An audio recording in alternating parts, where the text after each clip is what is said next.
Bismillahirrahmanirrahim. Assalamu alaikum everyone. My name is Gulshad and today I talk with Maya. So let's get it started. Hey Maya, how are you? Walaikum assalam. I'm doing great. It's good to have you back. What's on your mind today?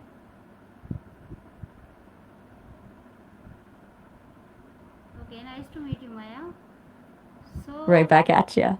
today my first question is that what does the phrase hurry up mean? Let me look into that for you. That one's a bit of a mystery. I couldn't find a universal meaning for it, but it pops up in a few different ways. In Kannada, it refers to a specific plant, and in some online circles, it's used to describe someone mischievous. Do you know which language it's from? Okay, so my next question is that from you, when do people usually say hurry up? Usually, when the clock is ticking and they're starting to panic, it's the go to phrase for when you're running late for a flight, or maybe when someone is taking way too long to pick a movie on Netflix. Do you find yourself saying it a lot, or are you usually the one being told to hurry up?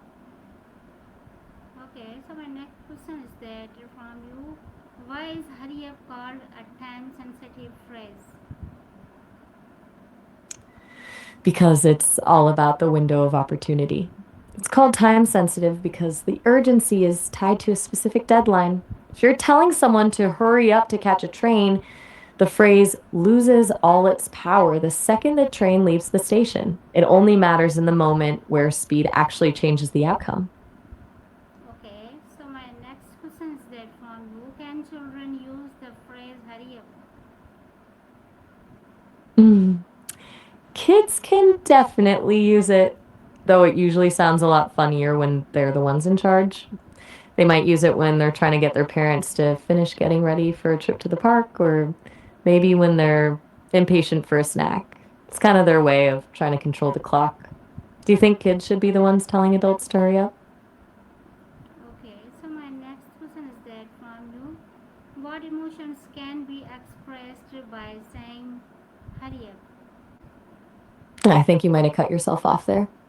You were asking about what emotions can be expressed by saying something. Finish that thought for me. What emotions can be expressed by saying hurry up? That's an interesting one because how do you isn't really a full thought on its own. Depending on what follows, it could be anything. If it's how do you do that, it's pure curiosity. If it's if it's how do you even think that's okay, it's probably a mix of judgment and disbelief. It's basically a blank canvas for whatever emotion is driving the question. Okay, so my next question is that from you, is hurry up always spoken politely explain? Definitely not. It's a phrase that lives on a spectrum. It can be a gentle nudge, like when you're excited to get somewhere, but can also be pretty sharp if someone's stressed or annoyed. Usually the politeness isn't in the words themselves, but in the tone of voice and the relationship between the people talking. Okay, so my next question is that from you, what is difference between hurry up and take your time? They're basically opposites. One is a push and the other is a permission. Hurry up creates pressure and urgency, while take your time removes it entirely, telling the person that the clock doesn't matter as much as the process. It's the difference between a deadline and a deep breath. Okay, so my next question is that from you, in what situation is it appropriate to say hurry up? Usually in a genuine emergency, like if there's a fire or you're trying to get someone in out of the way of a moving car, that's when the bluntness is actually helpful. In those cases, you don't want politeness, you want immediate action. Otherwise, it's a bit of a gamble whether the other person will actually appreciate it. Okay, so my next question is that from you, can saying hurry up too often become rude? Oh, absolutely. When it happens too often, it stops feeling like a helpful nudge and starts feeling like a demand. It can make the other person feel like they're not doing enough or that their pace isn't respected. Eventually, it just becomes a source of stress rather than a way to be efficient. Okay, so my next question is that from you, what is the history of the phrase hurry up?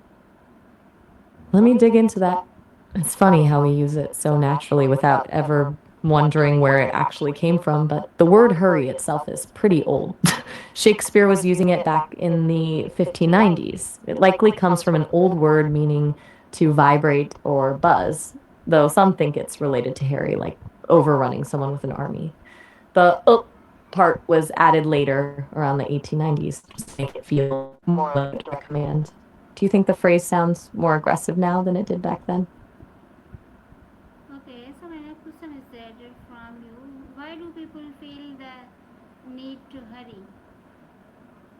I think a lot of it comes down to this collective feeling that we're always running out of time, whether it's a deadline at work or just the pressure to hit certain milestones in life. People often feel like they're in a race they didn't actually sign up for. It's that anxiety that if you aren't moving fast, you're falling behind. Do you feel that pressure yourself, or are you more of a go with the flow kind of person? Okay, so my next question is that from you, what happens if someone does not hurry when necessary? Well, the consequences depend entirely on what's actually at stake. If it's something small, like missing a movie trailer, it's no big deal. But in those high pressure moments, like a medical emergency or strict deadline, not hurrying can lead to missed opportunities or even dangerous situations.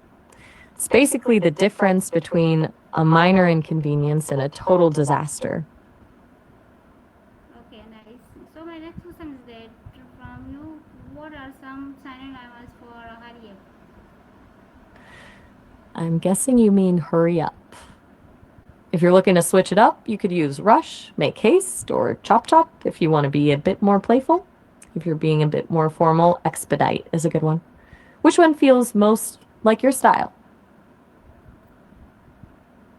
Okay, so my next question is that from you, what are some antonyms of hurry up? I'm a little lost on that one. Are you asking for antonyms of hurry again, or is hurry a new word we're diving into? Yes. All right. If we're looking for the opposites of hurrying, you've got a few options.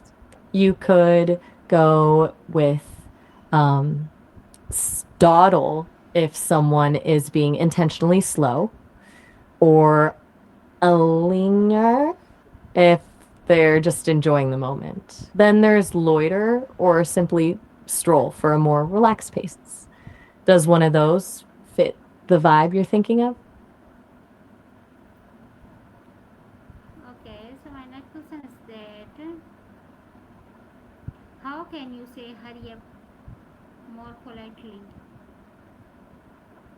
You just have to soften the edge of it instead of a direct command. Try turning it into a request or a shared goal. Something like, do you think we can speed things up a bit? Or whenever you're ready, I'd love to get moving. It shifts the focus from you demanding speed to both of you working together to get somewhere. Do you think that would work better in your daily conversation? Okay, so my next question is that how does time influence our daily lives? Well, it's basically the invisible hand that guides everything we do. It sets the rhythm for our entire day, when we wake up, how we prioritize our work, and even how we feel. When we feel we have plenty of it, we're relaxed and creative, but the second we feel it slipping away, our stress levels spike and we start operating in survival mode. It's the one thing that's completely finite, which is why it feels so precious and sometimes so oppressive. Do you feel like you're in control of your time, or does it feel like it's controlling you? Okay, so my next question is that from you, what happens if someone does not hurry? when necessary? We touched on this a little bit earlier, but it really comes down to the stakes. If it's just a social thing, you might miss out on a bit of fun. But when it's actually necessary, like in an emergency or a critical deadline, not hurrying can lead to real loss or danger. It's that gap between a whoops and a total crisis. Okay, so my next question is that from you, what tone of voice changes the meaning of the phrase? Oh, the tone is everything with this one. If you say it with a high, airy pitch, it can sound like you're just excited to get going. But if you drop your voice and clip the words short, it transforms into a demand or even a warning. You can even make it sound playful or sarcastic just by stretching out the vowels. It's the same two words, but the voice tells the other person whether they should smile or start sweating. Okay, so my next question is that from you, how do teachers use the phrase in classroom? Usually, as a way to manage the chaos of a room full of students. They might use it to get everyone to line up for lunch or to warn the class that they only have 5 minutes left to finish a test. It's often less about actual speed and more about getting everyone on the same page and moving in the same direction at the same time. Do you remember a teacher who used it a lot, or were you the student always being told to hurry up? Okay, nice. So my You've next really, question is that you've how do really put parents hurry. use the phrase at home? Parents basically use it as their primary tool for survival. It's usually the soundtrack to the morning routine. Hurry up and get dressed. Hurry up and eat your breakfast. Hurry up. Work. We're going to be late for school. It's less of a suggestion and more of a desperate plea to get the day moving.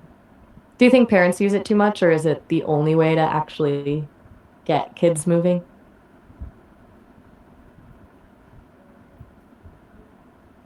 Okay, nice answer. You're on a roll today. I Nice feel to like meet we've you. covered. Nice to meet you. You're on a roll. Right back at you. It's been a blast diving into the world of hurry up with you. Do you have any other words you're curious about, or are you all set for now? No. So viewers, this was Abaya. So I meet you again next Maya. Inshallah. Allah Hafiz. Pakistan Zindabad. Allah Hafiz Maya. Take care. Allah Hafiz. It was so great chatting with you. Take care of yourself, and I'll be right here whenever you're ready to dive into something new next month. Pakistan Zindabad.